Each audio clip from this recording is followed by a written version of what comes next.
Olá galera, hoje eu vim aqui fazer um vídeo. Então antes eu queria dar um recadinho pro Renan. Olha, olha, nossa velho, cara, olha isso também, nojento. Então só isso que eu queria começar. E também não tô num bom dia, né? Então não vou me estressar mais com isso, que é.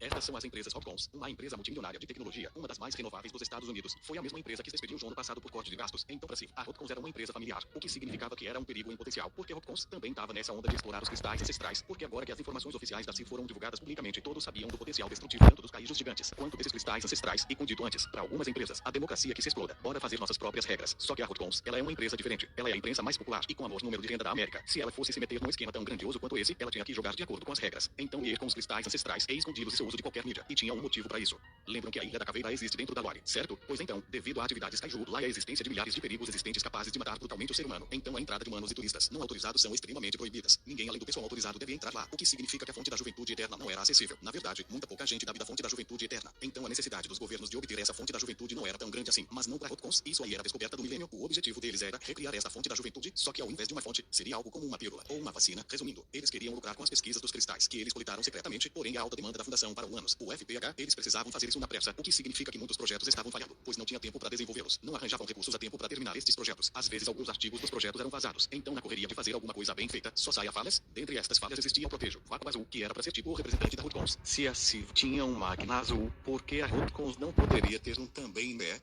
Mas nem tudo acontece da maneira que a gente quer. Então, por anos, o projeto Vácuo Azul foi falho e não funcionava. Ao invés disso, vários outros projetos foram ganhando um destaque a mais, o que, acidentalmente, influenciou para a criação de um novo personagem dentro da lore. Este é Denraga, um kaiju espinossauro. Suas agilidades incluem o controle e a manipulação de íons. E o que são íons, você me pergunta? Íons são espécies químicas, átomos ou moléculas que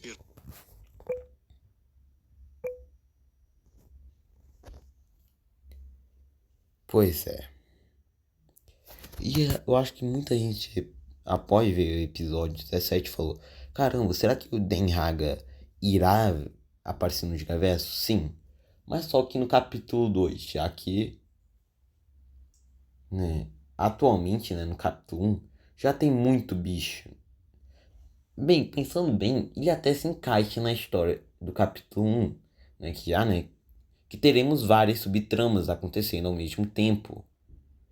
Teremos conta subtrama da Apex, que, digamos, a Apex criará monstros geneticamente modificados.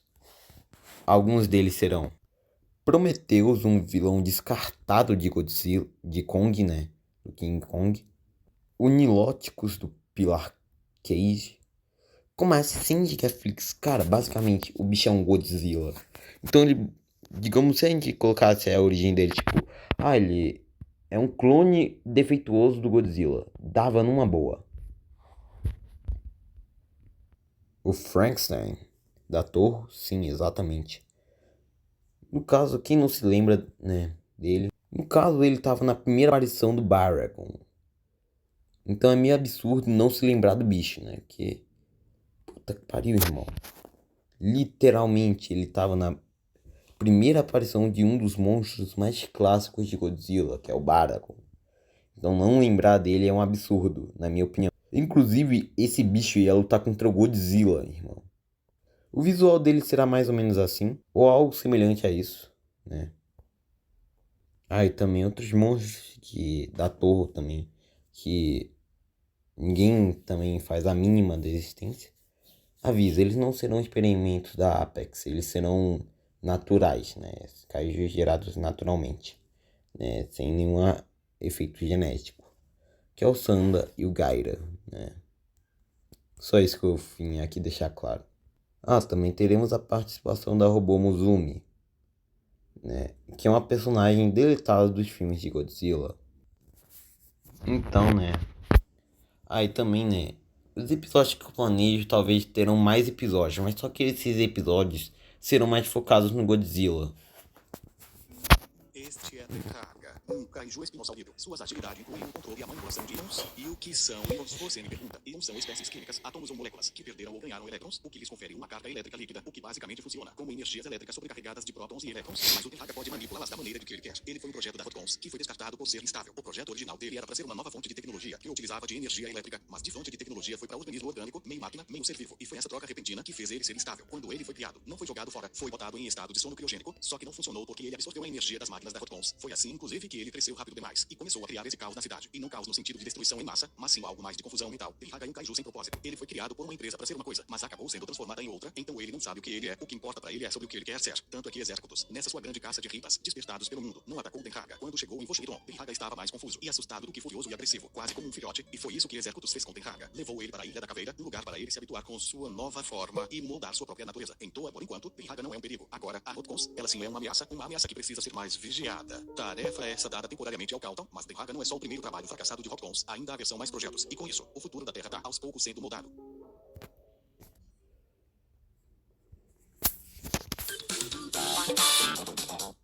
Alguns meses depois, logo após o despertar de Tenhaga, a Hotcons entrou em uma grande crise, com a criação de um kaiju que absorve energia elétrica. A cidade começa a entrar em uma pane, eletricidade em falta e blackouts frequentemente, e a Hotcons havia disfarçado a criação do Tenhaga para não receber a culpa por todos os danos causados. Mas desde seu despertar, toda a cidade estava entrando em um pane elétrico sem energia. Logo, uma crise na qual o Estado não conseguiria mais financiar por ter de lidar com toda a crise do resto da cidade. Então a Hotcons estava bem perto de falir. Eles poderiam não receber a culpa de causar todas aquelas quedas de energia, mas teriam que fechar as portas de qualquer jeito. Mas, infelizmente ou felizmente, depende do ponto de vista, a Hotcons não iria aceitar sua queda e, novamente, aderiu ao uso dos cristais ancestrais para consertar os estragos causados e fazer suas ações subirem ao mesmo tempo. Bom, se o Tenhaga era uma criatura que absorvia energia elétrica, por que não criar uma criatura semelhante? Mas ela seria usada como uma fonte de energia elétrica, distribuindo íons potentes o suficientes para alimentar o gerador de energia da cidade toda de uma vez e, consequentemente, levando todo o lucro pela criação. E foi assim que eles criaram a Caída, uma versão menor e menos instável que Tenhaga, forte o suficiente para alimentar toda a rede de energia da cidade, porém estável o suficiente para poder ser contida, e tudo parecia dar certo, ou quase. Tenhaga, mesmo vivendo na Ilha da Caveira, convivendo com outros monstros gigantes e criaturas semelhantes a si, ainda assim se sentia sozinho. Ele não sabia qual era seu propósito ao certo, não sabia nem seu próprio nome, então, coitado, durante meses vivendo ali, não aceitou muito bem sua natureza. Então, por opção, ele decide sair da Ilha da Caveira. Aquele não parecia ser seu lar, não era o lugar que ele merecia, se é que ele merecia um lar. Mas saindo da Ilha da Caveira, ele encontra-se igualmente perdido à deriva no mar. Tipo, qual é o melhor lugar para um monstro como ele? No mar, não tinha muita opção para ele. Quando depois de um tempo, nadando em círculos e sem rumo, ele sentiu uma energia familiar. Era a mesma energia que ele sentia em seu despertar, porém menor, e via no mesmo lugar de sua criação,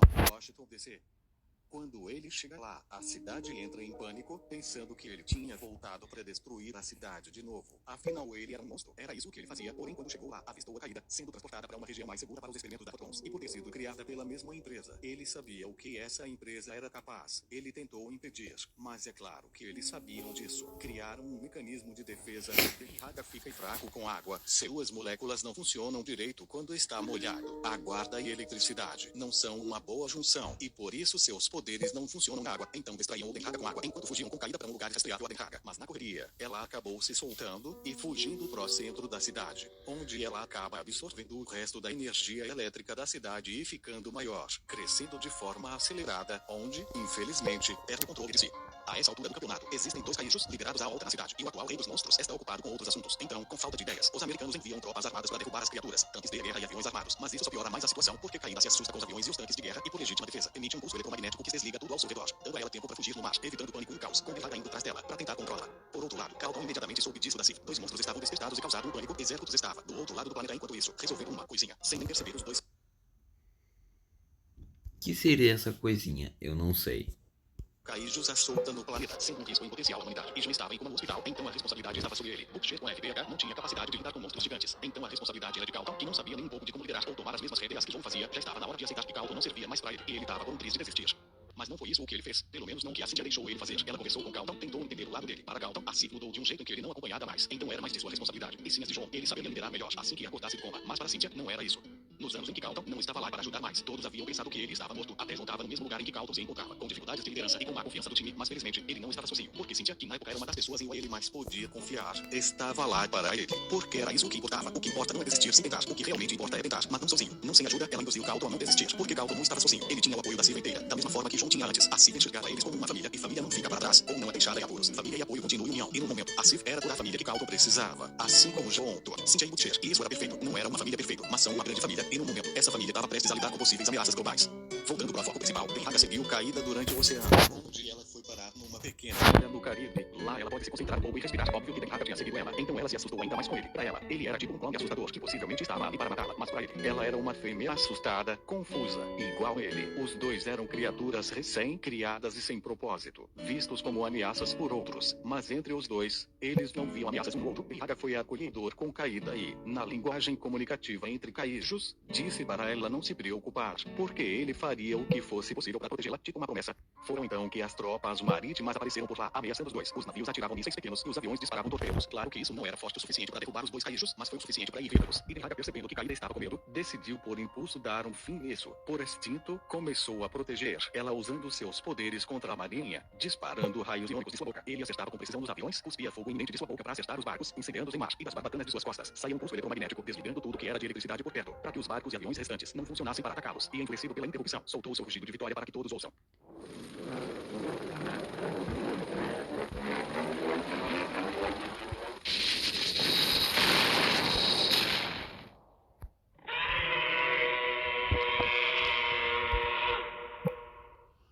O que surpreendentemente chamou a atenção indesejada da Sif, que imediatamente reconheceu o rugido do Denhaga, que recuou até a base na isla Del Monstro, meio que fazendo Carlton agir rapidamente, descobrindo que agora um dos dois Kaijus é bem perigoso, por ter aprendido a dominar seus poderes e tão rapidamente. Então se ele é uma ameaça para a humanidade, mesmo que de forma acidental, Exércitos iria atrás deles e garantir que eles não causem mais mal a ninguém, se é que vocês me entendem.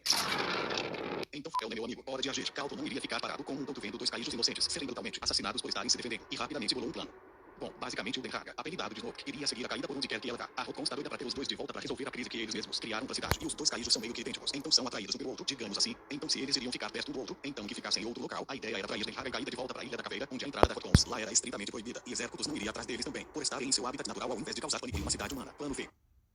Kaida deveria ser levada para a Ilha da Caveira e Snoke seguiria ela para protegê-la, então perfeito. Plano em prática. Só que eles não contavam com a própria Rotkons, que estavam com sangue nos olhos para ir atrás desses dois. No meio do caminho, eles interviram tentando sequestrar a Kaida, prendendo-a numa jaula gigante cheia de água. Se um dos dois chegasse em terra firme, já era para Rotkons, mas enquanto estivessem na água, nada de poderes. Snoke até tentou proteger lá, mas estava sendo contido pelos navios da Rotkons. A Sif até tentava revisar com aviões de guerra dados pelos americanos, mas não funcionava. Os funcionários da Rotkons não queriam desistir da Kaida, estavam até dispostos a matar ela, pegar seu DNA e criá-la da maneira certa, sem Snoke, sem Sif, apenas uma fonte limitada de energia o suficiente para alimentar, não mais uma cidadezinha, mas sim o mundo todo. E a Sif não iria tirar isso deles, e eles estavam certos. Não cabia a Sif tirar isso deles, cabia outro ser. O próprio Exércitos, que emergiu do oceano como apoio, é diferente de Snoke. Exércitos sabia muito nem usar seus poderes na água, e com seu sopro atômico, desterrou os barcos da Rotkons, libertou Kaida e expulsou o resto dos funcionários da Ilha da Caveira. A verdade é que Exércitos sempre soube que nenhum Kaiju é uma ameaça de verdade. A grande maioria nem faz o que faz por mal. Snoke e a Kaida são parte desses que não fazem mal a ninguém. Ele estava disposto a perdoá-los e deixá-los viver em paz na ilha. Um ato visto com respeito mútuo entre eles. E os dois partiam pra ilha, não só como dois Kaijus gigantes. Cara, que foda, meu amigo. Cinema absoluto.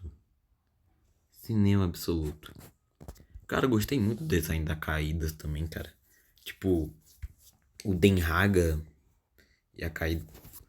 Sabe, essa entonação, tipo, mistura de cores, tipo, branco e preto. Legal, velho. Na verdade, a Kaida não é bem preto, é acinzentada, diria. Eu acho. Mas dois parceiros, porque depois de tudo isso, Snoke havia finalmente encontrado seu propósito, um motivo para continuar fazendo o que faz. Seu propósito era cuidar de Kaida, não como um pai, mas como seu parceiro. O relacionamento duradouro entre os dois, mas foram unidos, e pela primeira vez, Snoke não se sentia mais sozinho. Essa sensação foi tão boa e revigorante, que fez o coração de Exércitos derreter por dentro, mas infelizmente para ele, não havia mais alguém na qual ele pudesse fazer o mesmo. Pelo menos não ainda. No dia seguinte, logo após todos estes ocorridos, Jon havia finalmente acordado do coma. Não estava completamente curado ao ponto de conseguir andar ou se levantar da cama, mas estava consciente o suficiente para saber que todos de sua família estavam presentes lá. Cynthia como sua esposa, Carlton como seu mentor, Bookshare como um amigo, surpreendentemente prático, como um aliado em potencial, e todos como um companheiro. Todos os seus principais membros da Sif estavam lá para ele. Eram sua família, eram tudo o que ele precisava. E assim como Carlton, Jon sabia que não importa o que ele faça ou como ele agia, ele ainda teria o apoio contínuo de sua família, que estaria sempre lá para o que dele viesse.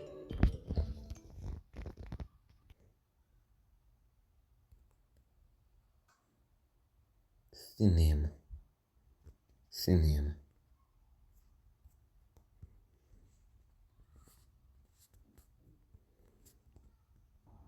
Tá aí o que eu achei do episódio 18. E assim finalizamos mais um vídeo.